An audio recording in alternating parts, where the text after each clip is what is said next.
Hi, it's Alex. You may notice I've worn this sweater fairly recently in a video. And one thing I want to tell you is that you can expect more of this. I am not the type of person who believes that you have to wear a different outfit every day.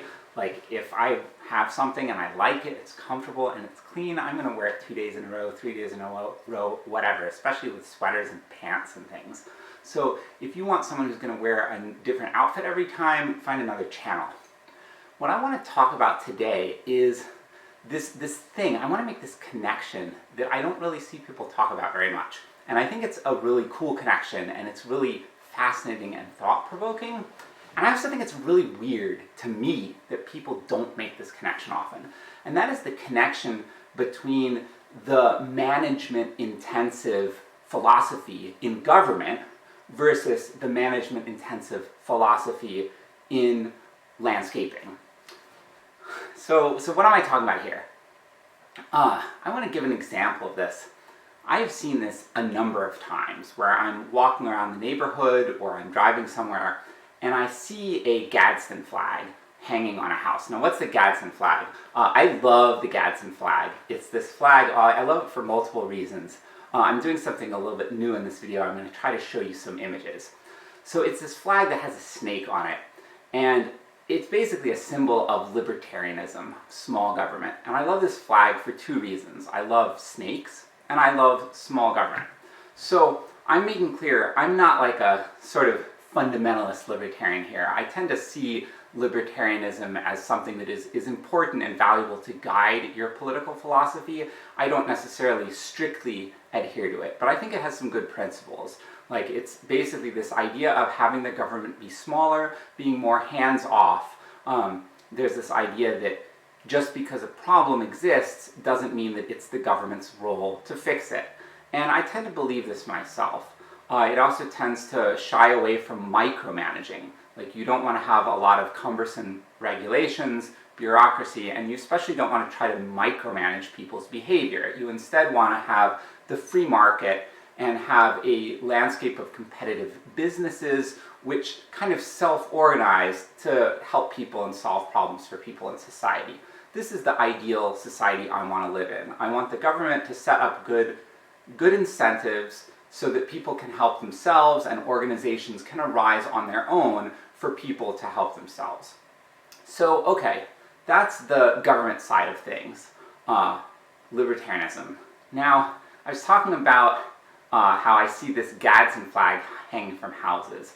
Well, one of the things that really weirds me out is that I often see it hanging from a house, in the window, whatever, and the house will have the most sterile, heavily manicured landscaping with, like, sometimes almost no shrubbery or trees, and it'll have a total monoculture lawn, one species of grass.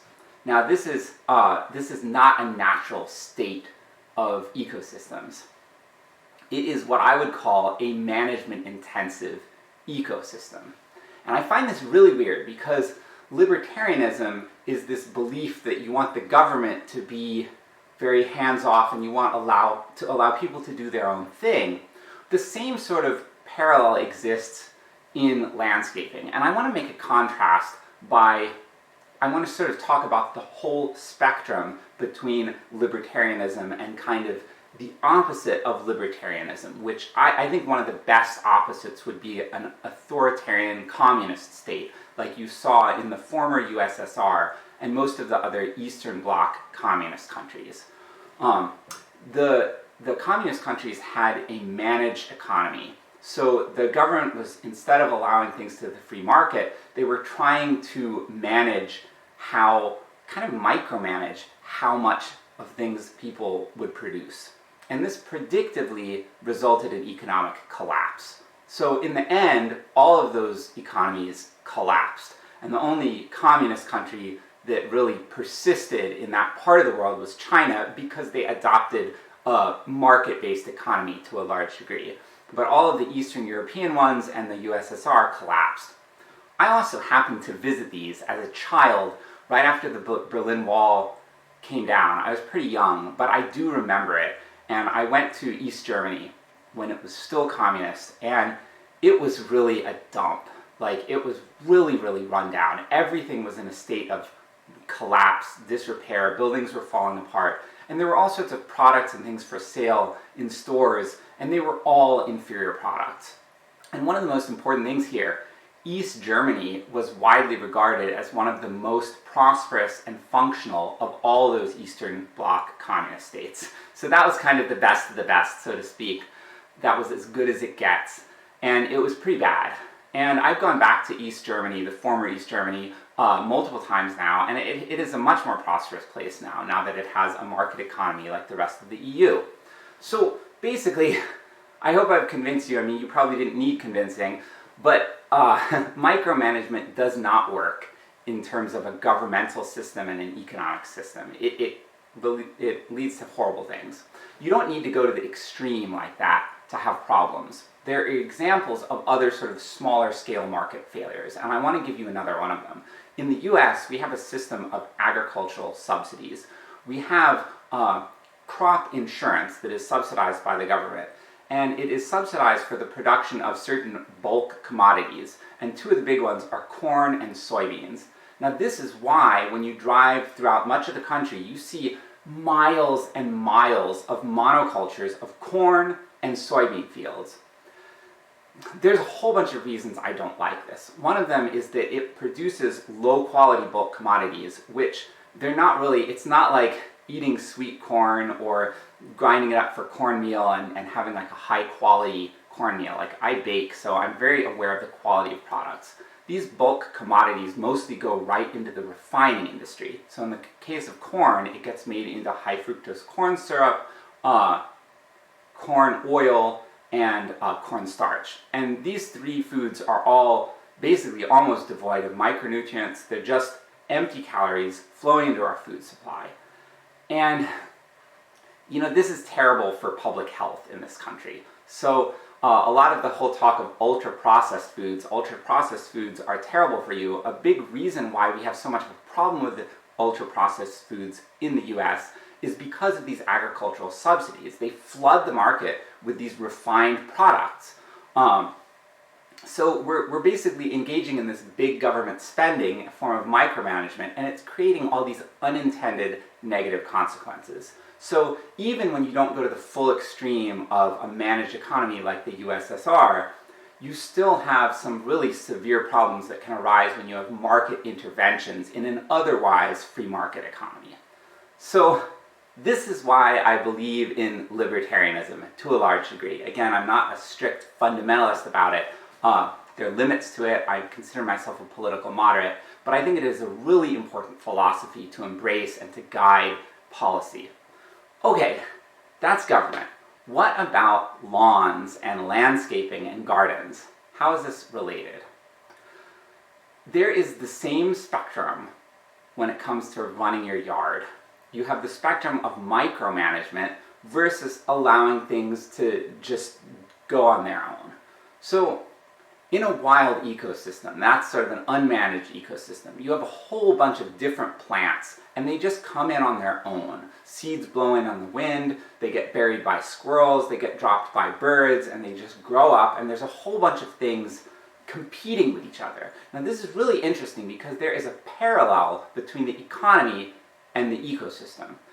In an economy, you have a free market of businesses competing with each other, and that creates innovation, and it creates stability and resilience, because maybe one business is better at one thing, one business is better at another, and in changing economic times, it makes the system be much more resilient than if you just had one state-owned monopoly.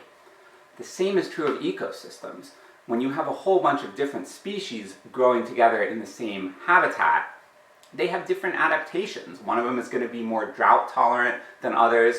One of them is going to take advantage of an excess of nutrients. You know, if it's a wet year, one of them is going to grow better in the wet conditions. It might be more tolerant of waterlogged soil or of flooding. You know, one year a certain insect pest or disease comes in, different species are going to have different susceptibility to that disease or that pest, and so on. So the more diversity you have in an ecosystem, the more resilient it is. Now what's the other end of things? The other extreme is a manage like a hyper intensive managed landscape. And the most extreme example of that is the monoculture lawn. So basically, the way I think about this, I kind of think that a monoculture lawn is like the USSR of lawn care. It's the USSR of how to manage your yard. And I find it really freaking weird that people will hang the Gadsden flag in front of their house and then they'll have a monoculture lawn. Like, it shows to me a complete disconnect in their head between these two things. Now, I don't know what's going on in their head, but I just know that to me it seems strange. And just like the USSR collapsed, and just like it had problems with famine and shortages and just being decrepit, just like that, there are really, really bad things that happen because of monoculture lawns. Now, first of all, they are really intensive to maintain. I have some neighbors who have monoculture lawns, and I can watch out my window what they're doing, and they have these lawn services, and they have to come along. They don't just have to mow it, but then they have people who feed it with fertilizer, and they spray chemicals on it to have broadleaf herbicides that are selective herbicides that will kill the broadleaf plants and not kill the grass. And it's not just that. People even go farther because it's not enough to just have grass. You have to only have one specific type of grass. So there's a problem that people have, with this plant called yellow nutsedge. Now, a little secret here, I actually really like yellow nutsedge. Don't hate me for it. It's native to North America, and it's really good for improving soil texture, but people hate it. They want this uniform look to their lawn, and so they bring in another chemical that just kills sedges, so you only have grasses left. Grasses and sedges are kind of related plants. I could talk for hours about this. My main job, I run bplant.org, which is a plant ecology website. So my YouTube channel is kind of like a side project. I spend most of my time running bplant.org. But anyway, I was talking about what's wrong with monoculture lawns. They are very resource intensive to maintain. They cost a lot of money. They have a lot of negative environmental impact. There is runoff from those fertilizers. The herbicides have their negative impact as well.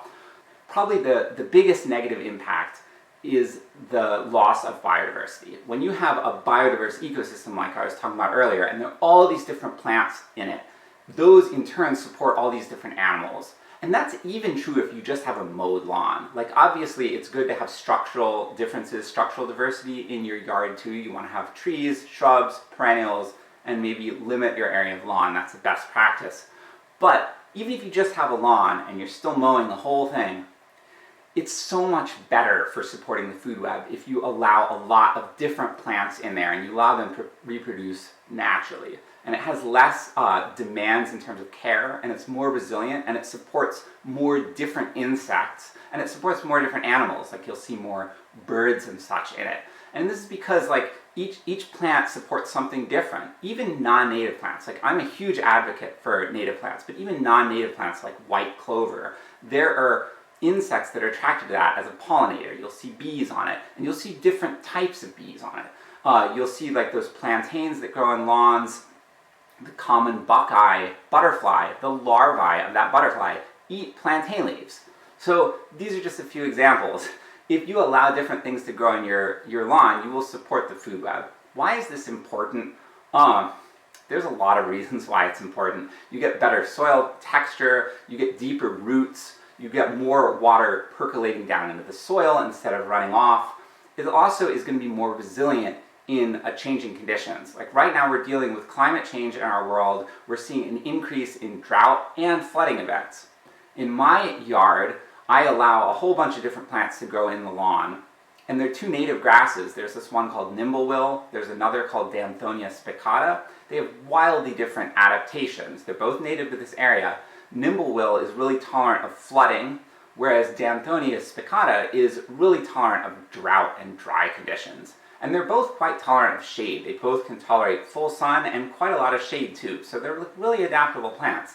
Having these and other plants together in your lawn is going to make it more adaptable, so that if it's a dry year, if it's a wet year, or you have different spots, one spot is more shady, one has richer soil, poorer soil, it'll all be covered in lush plant growth. So to me, I want both of these things. I want a hands-off, sort of low management, self-organization approach to both government and landscaping and lawn care. And I find it really weird that there's this disconnect, that there are these people out there that they're all like, oh, libertarianism, but then when it comes to managing their lawn, it's like the most intense, extreme example of micromanagement you have ever seen. Probably even worse than the USSR, if I'm going to be frank with you about it.